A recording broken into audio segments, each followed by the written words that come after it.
السلام علیکم ناظرین، ایک نئے ولاگ کے ساتھ آپ کی خدمت میں حاضر ہیں۔ ناظرین، آج کی اس ویڈیو میں ہم ڈسکس کریں گے عمران خان صاحب کو اور پاکستان تحریک انصاف کو۔ پاکستان تحریک انصاف آپ کو معلوم ہے آج کل زیر عتاب ہے، اور دوسری جانب چیئرمین پاکستان تحریک انصاف عمران خان صاحب بھی تقریباً 4 ماہ سے پابند سلاسل ہیں، گرفتار ہیں، اور ان کو قید کر رکھا ہے۔ اٹک جیل پہلے کیا اور اس کے بعد وہاں سے اڈیالہ جیل ان کو منتقل کیا گیا، اور اس کے بعد ہم نے دیکھا کہ جو ہی عمران خان صاحب گرفتار ہوئے، گرفتاریوں کا ایک سلسلہ شروع ہو گیا پاکستان تحریک انصاف کا، اور بالخصوص جو 9 مئی کا واقعہ ہوا ہے اس کے بعد سے یہ عمل کافی زیادہ تیز ہو گیا، اور نہ صرف گرفتاریاں کی گئیں بلکہ وفاداریاں بھی تبدیل کروائی گئیں۔ کئیوں نے وفاداریاں تبدیل کر لی تو کئیوں نے سیاست سے ہی کنارہ کشی اختیار کر لی۔ اس حد تک زج کیا جانے لگا پاکستان تحریک انصاف کے لوگوں کو، اور مقصد تو سب کو معلوم ہے کیا ہے۔ بہرحال اب انتخابات کا وقت ہوا چاہتا ہے، انتخابات 8 فروری 2024 کو طے ہونا ہے۔ یہ الگ بات ہے کہ اس سے متعلق بھی مختلف کیا سرائیاں ہو رہی ہیں، آیا انتخابات ہوں گے بھی یا نہیں ہوں گے، مگر ہم کافی حد تک پر امید ہیں، بالخصوص جسٹس قاضی فائز عیسیٰ جب سے چیف جسٹس آف پاکستان بنے ہیں، اور ان کا ہی ایک حکم یا ان کے ہی فیصلے کی روشنی میں یہ تاریخ سامنے آئی ہے، اور انہوں نے خود اس بات کو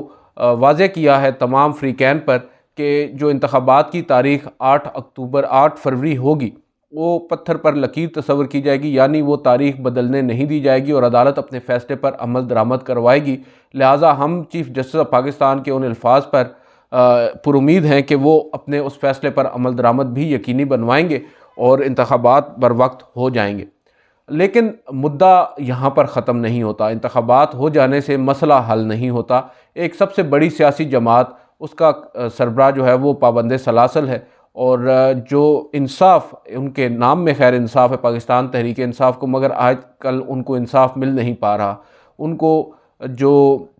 ہائی کورٹ میں وہی جج صاحب ان کے کیسز سنتے ہیں، جو چیف جسٹس بھی ہیں اسلام آباد ہائی کورٹ کے، اور ان کے اوپر نہ صرف ماضی میں جسٹس عمران خان صاحب بلکہ ان کی اہلیہ بشرا بی بی بھی اعتراض اٹھا چکی ہیں۔ بحیثیت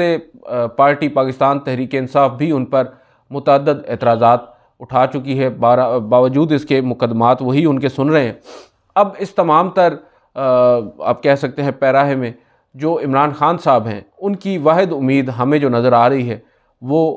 پاکستان کے چیف جسٹس ہیں، جسٹس قاضی فائز عیسیٰ، اور یہ بات میں پہلے بھی کہہ چکا ہوں، اور اب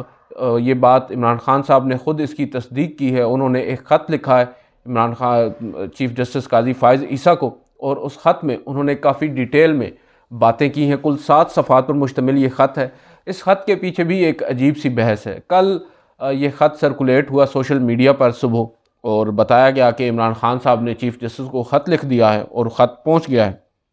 ہم نے جب چیک کیا چیف جسٹس آفس سے، سپریم کورٹ سے، معلوم ہوا کہ خط تو وہاں پر موصول ہی نہیں ہوا۔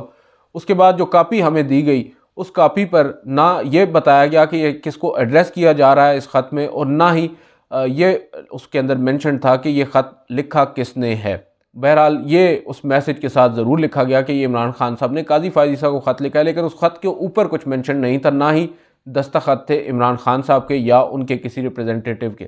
بہرحال گزشتہ شام عمران خان صاحب سے ان کے وکلاء کی ملاقات ہوئی۔ اس ملاقات میں انہوں نے شاید عمران خان صاحب سے دستخط کروا لیے، اور آج یہ خط فائنلی سپریم کورٹ پہنچا، اور ہم نے اسی وجہ سے گزشتہ روز اس پر ویڈیو بھی نہیں کی تھی، کیونکہ اس وقت تک کچھ سرٹن نہیں تھا۔ بہرحال اب یہ چیز واضح ہو چکی ہے۔ اس میں جو عمران خان صاحب ہیں انہوں نے کافی اہم پہلوؤں پر روشنی ڈالی ہے، اس پر بات کریں گے، اور اس کے بعد اس کا ایک تنقیدی جائزہ لیں گے۔ عمران خان صاحب نے اب یہ استدعا کی ہے عدالت عظمیٰ سے کہ سپریم کورٹ اپنے آئینی اختیارات کا استعمال کرتے ہوئے پاکستانی شہریوں کے بنیادی حقوق کا جو نفاذ ہے وہ یقینی بنائے، اور ملک میں جاری بنیادی حقوق کی جو سنگین خلاف ورزیاں ہیں ان کے سلسلے میں دستاویزی شواہد جو ہیں وہ عمران خان صاحب نے اپنے اس خط کے ساتھ منسلک کیے ہیں۔ اور عمران خان صاحب یہ کہہ رہے ہیں کہ دستور پاکستان، آئین پاکستان کے آرٹیکل 184(3) کے تحت سپریم کورٹ کو شہریوں کے بنیادی حقوق، بنیادی آئینی جو حقوق ہیں ان کے نفاذ کا نہایت اہم اختیار حاصل ہے، اور شہریوں کو شخصی آزادی اور آزادی اظہار رائے کے آئینی حق سے محروم کرنے پر سپریم کورٹ کو آرٹیکل 184(3) کے تحت فیصلہ کرنے کا اختیار حاصل ہے۔ پھر وہ آگے تھوڑا سا آتے ہیں، وہ بتاتے ہیں کہ جعلی مقدمات کے اندراج اور گرفتاریوں کے اختیارات کو سیاسی انجینئرنگ کے اعلی کار کے طور پر کھلے عام استعمال کیا جا رہا ہے۔ تحریک انصاف سے وابستہ افراد کو جھوٹے مقدمات کے اندراج سے لے کر غیر قانونی قید میں رکھنے تک مختلف قسم کے حربوں سے نشانہ بنایا جا رہا ہے، ان سے انتقام لیا جا رہا ہے۔ تحریک انصاف قائدین اور کارکنان کو عدالتوں سے ضمانت پر رہائی ملنے کے باوجود فوری طور پر کسی دوسرے من گھڑت مقدمے میں گرفتار کر لیا جاتا ہے۔ 9 مئی کے جو واقعات ہیں ان کے تناظر میں گرفتار کی گئے جو بے گناہ خواتین ہیں جو 9 مئی کے بعد گرفتار کی گئی تھیں، تقریباً 6 ماہ سے غیر قانونی طور پر جیلوں میں قید ہیں۔ ان کی بھی ضمانت ہوتی ہے مگر بعد ازاں پھر ان کو گرفتار کر لیا جاتا ہے ایک اور مقدمے میں۔ پنجاب اور KPK کی ہائی کورٹس نے اپنے گزشتہ چند آرڈرز کے ذریعے پولیس کو نامعلوم مقدمات میں شہریوں کو گرفتار کرنے سے منع کیا جس پر عمل درآمد نہیں کیا گیا۔ یہ وہ بلینکٹ قسم کا ریلیف ہے جس سے سردار طارق مسعود نے کچھ سوالات اٹھائے تھے سپریم کورٹ میں ایک مقدمے کی سماعت کے دوران، اور کہا تھا کہ کس طرح ہائی کورٹس جو ہیں وہ بلینکٹ قسم کا ریلیف دے رہی ہیں، یعنی ایک شخص جو پیش بھی نہیں ہوا اور ایک مقدمہ ابھی اس پر درج بھی نہیں ہوا اور حکام کو اس کو گرفتار کرنے سے روک دیا جاتا ہے، تو یہ کس طرح کی پریکٹس ہو رہی ہے ہائی کورٹس میں۔ بہرحال ان کے اس آرڈر کے بعد پھر یہ جو گرفتاریوں کا سلسلہ ہے اس میں تھوڑی سی تیزی بھی آئی ہے پاکستان تحریک انصاف کو، جس سے سردار طارق مسعود کی وہ آبزرویشنز کافی مہنگی بھی پڑی ہیں۔ پھر چیف جسٹس آف پاکستان یہاں پر کہتے ہیں کہ عدالت عظمیٰ کے مداخلت کے بغیر بڑے پیمانے پر جاری جبری جو گمشدگیاں ہیں اور اغوا کے سلسلے کے خاتمے اور 8 فروری کو منصفانہ عام انتخابات کے انعقاد کا امکان نظر نہیں آتا۔ اب یہ جو چیئرمین ہیں پاکستان تحریک انصاف کے، انہوں نے یہاں پر اب آن ریکارڈ ایک بات کہہ دی ہے کہ جب تک عدالت عظمیٰ مداخلت نہیں کرے گی، جو یہ جبری گرفتاریاں ہیں اور اغوا ہے اس کا سلسلہ ختم نہیں ہوگا، 8 فروری کو جو منصفانہ عام انتخابات کا انعقاد ہے وہ ممکن نظر نہیں آتا۔ پھر انہوں نے استدعا کی ہے سپریم کورٹ آف پاکستان سے کہ آئین میں دیے گئے آئینی اختیارات کا استعمال کرتے ہوئے شہریوں کے بنیادی حقوق کا نفاذ اور تحفظ یقینی بنایا جائے۔ ملک بھر میں جبری گمشدگیاں یا جبری طور پر لاپتہ کیے گئے سیاسی کارکنان اور صحافیوں کی بازیابی کے لیے ایک کمیشن تشکیل دیا جائے۔ نگران وفاقی اور صوبائی حکومتوں اور الیکشن کمیشن کو ہدایات جاری کی جائیں کہ PTI سمیت تمام سیاسی جماعتوں کو سیاسی سرگرمیوں کے لیے مساوی ماحول فراہم کیا جائے۔ وفاقی حکومت اور پیمرا کو ہدایت دی جائے کہ تمام سیاسی جماعتوں بشمول پاکستان تحریک انصاف کے رہنماؤں کے بلا امتیاز میڈیا کوریج کو یقینی بنائیں۔ اس کے بعد جو انہوں نے خط لکھا ہے اس میں انہوں نے کچھ اور باتیں بھی کہی ہیں۔ انہوں نے کہا ہے کہ تحریک انصاف سے وابستہ افراد کو انتقام کا نشانہ بنایا جا رہا ہے اور جو تحریک انصاف کے رہنما ہیں ان کو جبری طور پر گمشدہ کیا جا رہا ہے۔ بڑی تعداد میں لوگوں کی سیاسی وفاداریاں زبردستی تبدیل کروائی جا رہی ہیں۔ ضمانت ہونے کے باوجود سیاستدانوں کی گرفتاریاں جو ہیں وہ استدعا کر رہے ہیں کہ وہ روکی جائیں۔ اور پھر جو کمیشن کی بات ہم پہلے آپ کو بتا چکے ہیں، پیمرا کو بھی، اور پھر یہاں پر جو عمران خان صاحب ہیں انہوں نے سینئر قانون دان بیرسٹر اعتزاز احسن صاحب کی اس آئینی درخواست کا بھی یہاں پر حوالہ دیا ہے جس میں انہوں نے سیاستدانوں کی جبری جو گمشدگیاں ہیں ان سے متعلق باتیں کی ہیں۔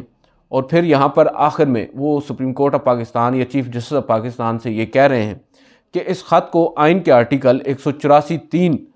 کے تحت پٹیشن کے طور پر لیا جائے، یعنی اس درخواست کو اب اس خط کو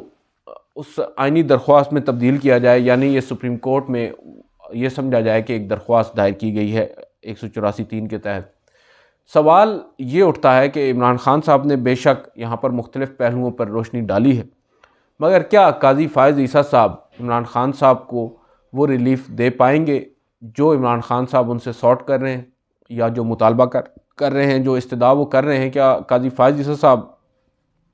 ان کو وہ ریلیف دیں گے؟ یہ ایک بڑا ہی اہم سوال ہے اور اس سوال کا جواب ہم تو تلاش کر رہے ہیں اور ہمیں تو ابھی تک منفی میں ہی اس کا جواب نظر آ رہا ہے۔ بالخصوص جس پٹیشن کا حوالہ یہاں پر عمران خان صاحب نے دیا ہے بیرسٹر اعتزاز احسن صاحب کی، جو جبری گمشدگیوں اور ایون صحافیوں، سیاستدانوں اور بلوچ جو شہری ہیں ان کی گمشدگیوں کا انہوں نے ٹچ کیا اور بتایا کہ اس وقت ملک کے اندر کیا ہو رہا ہے اور ایک سب سے بڑی جو سیاسی جماعت ہے اس کے ساتھ ان پرٹیکولر کیا کیا جا رہا ہے۔ جو لیول پلینگ فیلڈ کی باتیں کی جاتی ہیں وہ لیول پلینگ فیلڈ دی نہیں جا رہی۔ باوجود اس کے ابھی تک جو اعتزاز احسن صاحب ہیں ان کی درخواست پر نمبر تو خیر درکنار، ان کی درخواست پر پہلے آپ کو معلوم ہے، ہم نے آپ کو بتایا تھا، اعتراضات عائد کیے گئے۔ ان اعتراضات کے خلاف انہوں نے گزشتہ ہفتے ایک اپیل دائر کی، مگر تاحال وہ اپیل سماعت کے لیے ان چیمبر مقرر نہیں ہوئی، اور آج ایک حتمی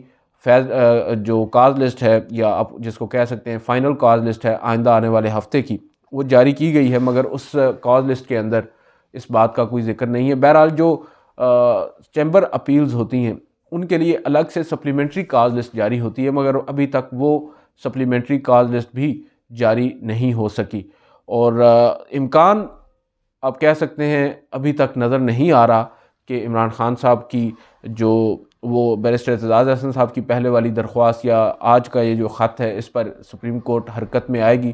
اس کی مختلف وجوہات ہیں۔ ایک سب سے بڑی وجہ تو 9 مئی کا وہ واقعہ ہے جس پر بظاہر، اور میں بظاہر کا لفظ اس وجہ سے استعمال کر رہا ہوں کیونکہ ہماری یہ ریڈنگ ہے، میری کم از کم یہ ریڈنگ ہے کہ جو قاضی فائز عیسیٰ صاحب ہیں وہ 9 مئی کے واقعے پر وہی سوچ رکھتے ہیں جو اس وقت ہماری ملٹری اسٹیبلشمنٹ کی ہے، کیونکہ ملٹری اسٹیبلشمنٹ نے 9 مئی کے واقعات کو کافی حد تک پرسنل لیا ہے۔ انہوں نے 9 مئی کو جو کچھ ہوا تھا، مختلف جو فوجی تنصیبات پر حملے ہوئے تھے ان کو کافی زیادہ آپ کہہ سکتے ہیں کہ محسوس کیا، اور اب وہ اس میں کسی بھی طرح کی رعایت برتنے کو تیار نہیں ہیں۔ اور اس کے بعد جو قاضی فائز عیسیٰ صاحب ہیں انہوں نے حال ہی میں فیض آباد دھرنا کیس کا ایک فیصلہ جب وہ تحریر کر رہے تھے اس کے اندر انہوں نے 9 مئی کے واقعے کا ان پرٹیکولر ذکر کیا اور بتایا کہ اگر فیض آباد دھرنا ججمنٹ کا جو 2019 میں فیصلہ